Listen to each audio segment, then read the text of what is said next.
Now let's give a warm welcome to Craig Cheslog.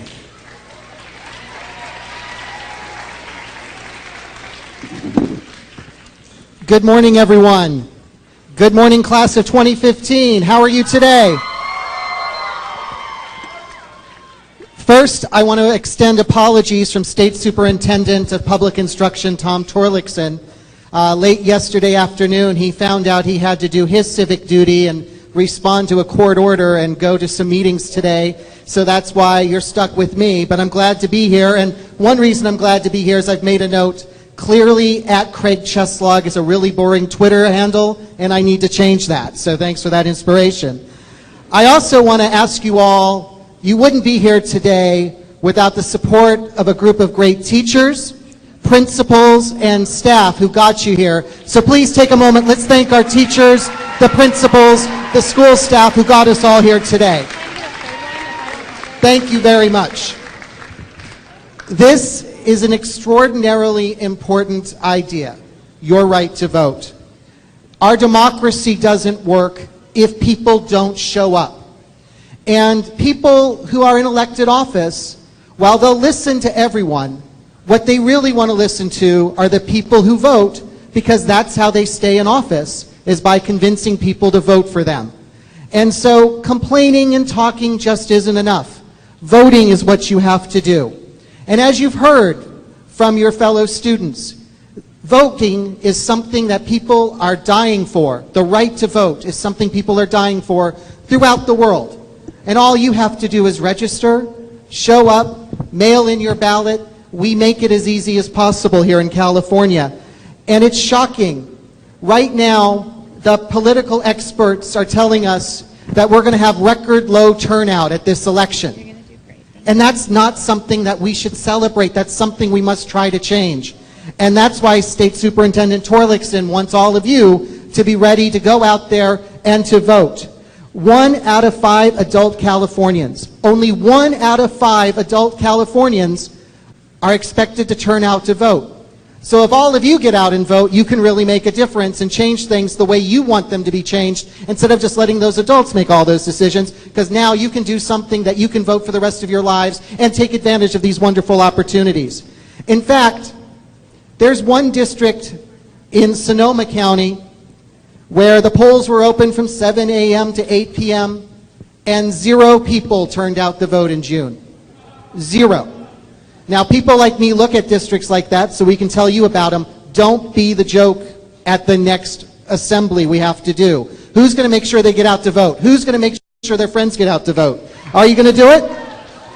Don't opt out. This is something easy to do. It's easy to forget to vote, but you're not going to forget because you're here. It's easy to let someone else decide. How many of you like letting other people decide what's important to you? How many of you would rather you decide what's important to you and what is important in this democracy? Who's going to take responsibility for that here today? Who is going to refuse to give up because they're frustrated about how things are going, and is going to show up and make a difference, not just by voting, but by getting involved in their communities? Who's going to do that starting today? Voting is a sacred right. Voting matters. Active, informed citizens make better decisions about where we are going and what we are going to do. We need you to step up, because throughout the centuries, it is people who have fought and died and tried to keep the right to vote alive, so that people like you, as you turn 18, can have that idea and have that opportunity today. Please don't let them down. Voting can matter. Just this past June, less than 1 vote per precinct changed several elections. 1 vote per every precinct. If there had been 1 more person who had shown up and voted a different way, we would have had different results. Your vote does matter. Don't let anybody else tell you that. Because even in elections that aren't close, the larger a margin something is, tells people like me that means, wow, that won by a lot. We better go do that before the people rise up and take us out of office. So make sure you're voting, no matter how broad the electorate seems, no matter how big the margin may seem. Voting matters every single time. And your right to vote is something you should cherish and start to cherish today. And that's one of the reasons why State Superintendent Torlakson joined the Chief Justice of our state, and we did a civic learning task force, which focused not just on getting people like you to vote, but also focused on the fact that your votes can be heard, your views can be heard, not just on election day, but those of you, you heard your classmates tell you, join a commission, get out there, volunteer in the community, take a stand. You can all take a stand, you can all make a difference. Please vote, but don't stop there. So, are you ready to vote? No, seriously, are you ready to vote? Because I have to tell you, after the election, they published the voter turnout results, and I'm going to check, and I'm going to see, did this area, all of you who are represented here, did you increase voter turnout in your area? We're going to check. So, are you going to vote? Are you going to get your friends to vote? Are you going to get your family to vote? It cannot be, it is your most important task. Make sure people participate in this election. Let's prove the experts wrong. California is going to vote. California is going to vote in record numbers, and all of you are going to help make that happen. Let's get out and vote, and thank you very much.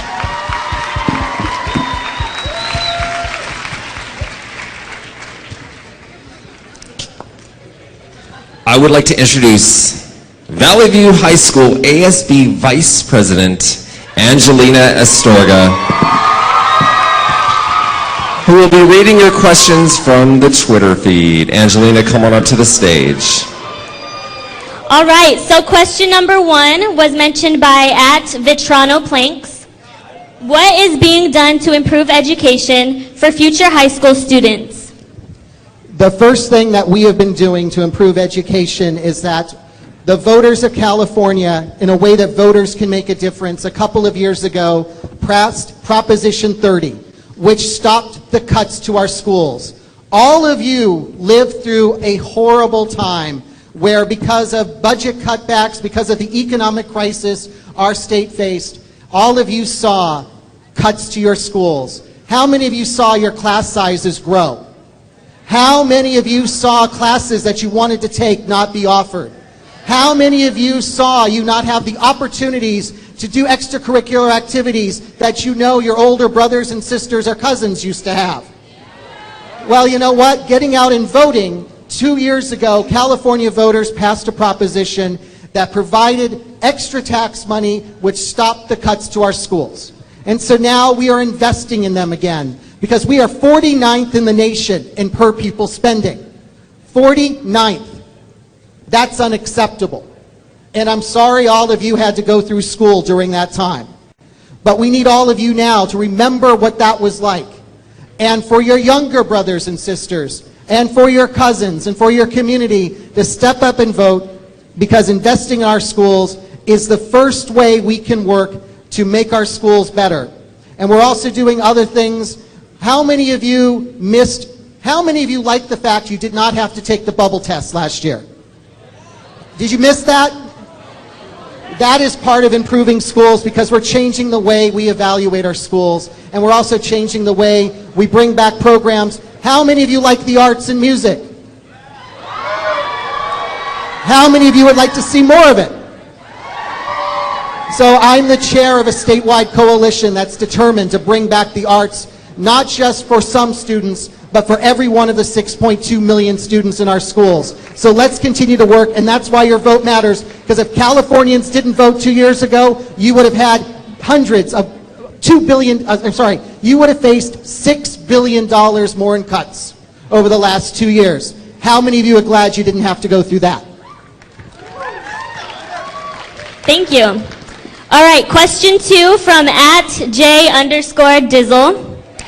Since all the states are dropping Common Core, why is California deciding to stick with it? The Common Core has California is doing the Common Core in a different way from most states, because we learned from the mistakes some other states made. We've done it a little bit more slowly. We've done our testing more slowly. But what you hear about the Common Core is usually not a problem with the Common Core. It's usually a problem because it was implemented too fast, the tests were done without enough preparation, We didn't provide teachers enough support and training in order to teach them correctly. The standards haven't been the problem. It's the way other states have implemented them. And so in California, we've done it a different way. And that is one of the reasons that we've been able to be more successful, and Californians continue to support, the polling says, what we are trying to do, because these standards, which get rid of a lot of, which allow us to go deeper and are designed to make sure that our students graduate ready to succeed in their career or college. So we're moving forward because what we had before didn't work. The bubble test did not prepare our students for what they need to do, because we want all of you to be successful in the 21st century, and that requires a different type of thinking and a different type of learning, and that's what we're trying to provide. Thank you. And the last question was tweeted by @HLRahib7. Why is it important that I vote? Does my vote really matter? Yes, your vote absolutely matters. I wouldn't have come here today if it didn't. I found out at 4 o'clock yesterday afternoon in Sacramento that I needed to find a flight and get down here to represent the superintendent. Why? Because your vote matters, and you need to know that. Your vote matters. We need all of you to get out there and vote, because you know what? The people who tend to vote, I'm going to be blunt, they're older. Do older people share the same values all of you share? They tend to be more male. So especially the women in the audience, you might want to care. And in a state of California, our strength is our diversity. Our strength is the ethnic and cultural diversity that we face. If the pollsters are right, the electorate is going to be overwhelmingly Caucasian. Don't let that happen. Let's have the voters of California reflect the people who live here, and all of you have to help make that happen.